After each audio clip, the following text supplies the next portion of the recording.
इसमें क्या है, देखो वैसे तो कोई एकदम खाते तो कोई पहलवान बन नहीं जाता है, पर क्या है अपने स्वास्थ्य में सुधार हुआ थोड़ा सा।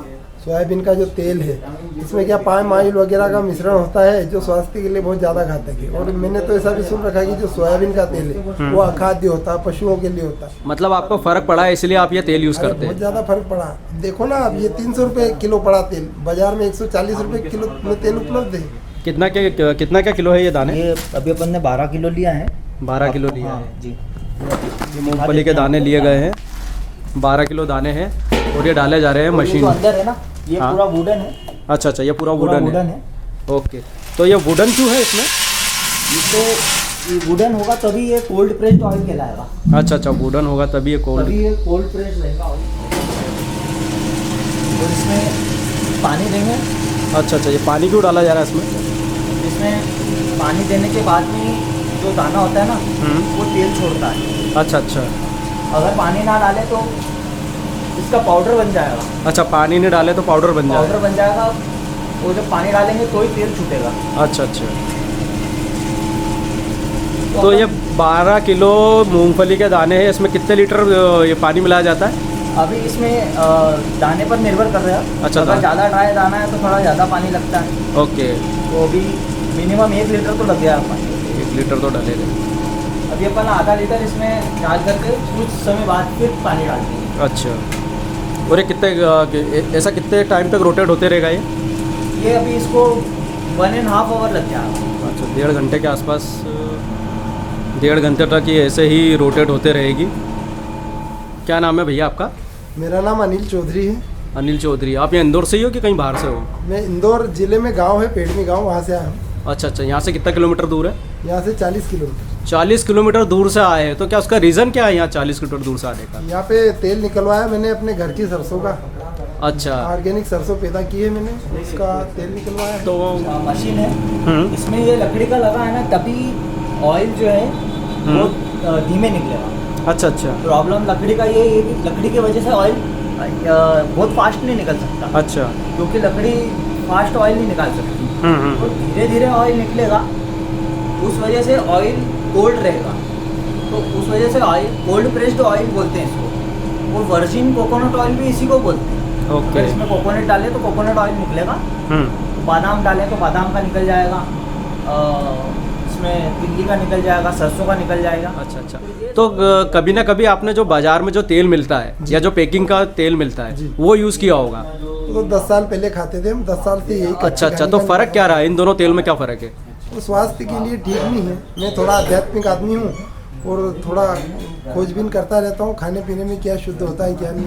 तो मेरे को थोड़ी सी जानकारी लगी कि जो कच्ची घानी का तेल है वो सबसे श्रेष्ठ रहता है। अच्छा उस हिसाब से कच्ची घानी का तेल हम 10 साल से उपयोग कर रहे हैं। अच्छा, तो अभी आप जो मार्केट में जो तेल मिलता है वो आपने टोटली बंद कर दिया? हाँ बिल्कुल, 10 साल हो गए मेरे को। अच्छा अच्छा, हाँ, 10 तिल साल का हो गए। तेल खाते हैं कभी। तिल का महंगा पड़ता है थोड़ा, पर फिर भी खाते हैं। अच्छा, और मूंगफली का भी खाते हैं। सरसों का भी स्टार्ट करेंगे, ये पहली बार ही निकलवाया है। कितने किलो तेल है ये अभी आपके पास? ये 15-16 किलो लीटर तेल है। अच्छा अच्छा, 15-16 लीटर तेल है। और ये काय का तेल है ये सरसों का है। अच्छा, सरसों का है। पीली सरसों का है। वैसे लाल सरसों का हम खा चुके हैं। अच्छा अच्छा, हाँ, उसका टेस्ट मतलब कोई दिक्कत नहीं है उसमें। और ये क्या चीज़ है जो बोरियों में है? ये खली है सरसों की, इसको खेत में डालेंगे और पशुओं को भी खिलाएंगे। अच्छा अच्छा, खली है सरसों की, ये जो इसमें से निकली है। हाँ, तो कितने किलो आप सरसों लेके आए थे? मैं 42-43 किलो के आसपास सरसों लेके आया था। तो ये तेल निकल गया और बाकी की खली जो बची है। अच्छा अच्छा, 42 किलो सरसों में कम से कम 15 लीटर के आसपास तेल निकला है और 30 किलो की ये खली बची हुई है। हाँ, हो गई। तो ये सब जो है कोल्ड प्रेस्ड में ही आएंगे, क्योंकि ये वुड है, ये लकड़ी है। तो इसकी लकड़ी की लाइफ है 1 लाख किलो दाना ये पिसती है, उसके बाद इसको चेंज करना पड़ता है। ओके, अभी और थोड़ा हम पानी ऐड कर देते हैं इसमें। अच्छा, तो इसमें जो लकड़ी यूज़ करी गई है ये मतलब कुछ स्पेशल लकड़ी रहती है या? ये जो लकड़ी है इसका नाम वगाई, तमिल में इसको वगाई वुड बोलते हैं। वगाइल वुड। वगाई वुड। और जब मैंने यहाँ पे कोई एक्सपर्ट से जो लकड़ी के काम करते हैं उनसे जब मैंने पता करा तो वो सराई की लकड़ी बोलते हैं इसको। सराई की लकड़ी? सराई की लकड़ी, जो कि अब आजकल यूज़ में बहुत कम आ गई है। ओके। पर ये वाला जो मजबूती वाला जो काम होता है, सबसे बहुत मजबूत लकड़ी मानी गई है। ये क्या तेल जो है ना सोखती नहीं अंदर और अच्छा। अपना कोई एक्सट्रैक्ट किसी चीज़ में छोड़ती नहीं है। इस प्रकार की स्पेशल लकड़ी रहती है। तो ये कोल्ड प्रेस्ड ऑयल के लिए यही, और बबूल की लकड़ी भी आप यूज़ कर सकते हैं। ओके। पर बबूल की लकड़ी से भी ज़्यादा अच्छा काम इस लकड़ी का है, मजबूती इसमें ज़्यादा है। तो क्या बोलना चाहेंगे लोगों को जो कि मतलब ये पेकिंग का ऑयल खाते हैं?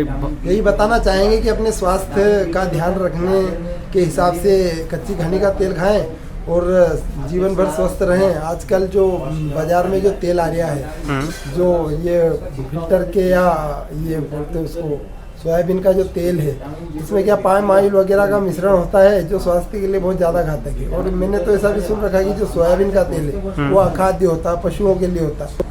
पर अपने देश में क्या खाद्य तेलों की कमी के कारण वो खाते हैं लोग। सरकार ने भी छूट दे रखी है। अच्छा अच्छा। जैसे आपसे बात करके लग रहा है कि आपको इन चीज़ों का नॉलेज है, तो कहाँ से आपको ये जानकारी मिली, कहाँ से? सब ये इधर उधर से ही, अपने पुस्तकों के माध्यम से और मोबाइल पे भी आजकल यूट्यूब पे बहुत सारी जानकारियों से। और मैं थोड़ा सा आध्यात्मिक प्रवृत्ति का आदमी हूँ, तो यूँ भी शिविर वगैरह करता रहता हूँ। अच्छा अच्छा अच्छा। बहुत सारी संस्थाओं में वहाँ पे भी जानकारी देते हैं। अब जैसे आप 10 साल पहले तो ये पेकिंग का ही ऑयल खाते थे, जी जी। तो जैसे आपने चेंज करा तो उसके बाद क्या फ़र्क दिखा आपको कुछ? इससे इसमें क्या है, देखो वैसे तो कोई एकदम खाते तो कोई पहलवान बन नहीं जाता है, पर क्या है अपने स्वास्थ्य में सुधार हुआ थोड़ा सा। मेरे को 10 साल पहले ऐसा लग रहा था कि कुछ घट रहा है अपने शरीर में, एनर्जी वगैरह घट रही है काम करने में। जो पहले मेरे में जो स्फूर्ति थी युवा अवस्था में, वो धीरे धीरे कम होती जा रही है। पर मैंने जैसे शुद्धता की ओर ध्यान दिया तो मेरे को अब ऐसा लग रहा है कि ऐसी दिक्कत नहीं है। मतलब मैं सब ऑर्गेनिक ही लगभग यूज़ करता हूँ। मैं भी किसान हूँ, ऑर्गेनिक फल उगाता हूँ, सब्जियाँ उगाता हूँ, गेहूँ उगाता हूँ। मतलब कम से कम अपने लिए तो उगाता ही उगाता हूँ। अच्छा। और ये तेल वगैरह यहाँ से निकलवा लेते हैं अपन और खाते हैं, बढ़िया स्वस्थ हैं, कोई दिक्कत नहीं। परिवार पूरा कोई दिक्कत नहीं। मतलब आपको फ़र्क पड़ा है इसलिए आप ये तेल यूज़ अरे करते बहुत हैं? ज़्यादा फर्क पड़ा। देखो ना, अब ये 300 रुपये किलो पड़ा तेल, बाजार में 140 रुपये किलो में तेल उपलब्ध है। फिर भी ये मैं इसीलिए खाता हूँ कि मेरे स्वास्थ्य में मतलब सुधार है। मैं पहले से और ज़्यादा स्वस्थ महसूस कर रहा हूँ। अब जो दूसरी जो मशीनें इनके अलावा जो सब तेल निकालती हैं, वो क्या रहता है कि उसमें सब उसको एक्सपेलर बोलते हैं। वो अंदर से मतलब पूरा लोहा रहता है उसमें। तो लोहा रहेगा ना तो ऑयल जल्दी निकलेगा।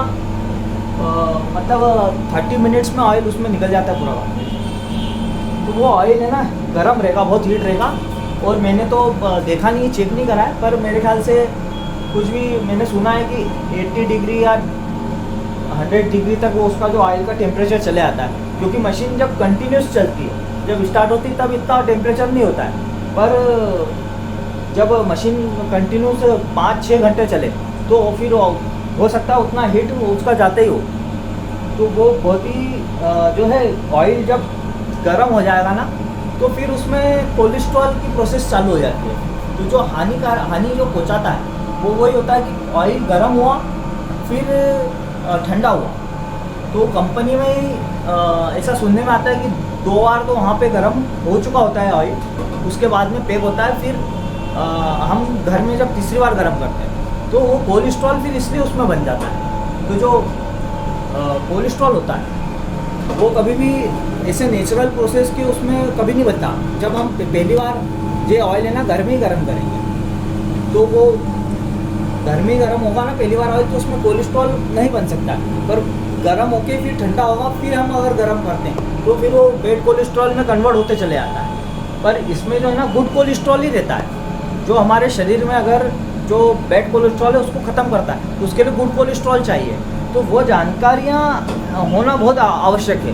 तो कोई अगर यहाँ आते हैं तो हमारे पास में पूरा पैम्पलेट है, हम उनको पैम्पलेट के थ्रू पूरी बातें बता देते हैं कि इसमें जो लिखा है इसके हिसाब से आप समझिए। और फिर आप उसको आप पैम्पलेट को लेकर डॉक्टर के पास में भी जा कर के पूछ सकते हो।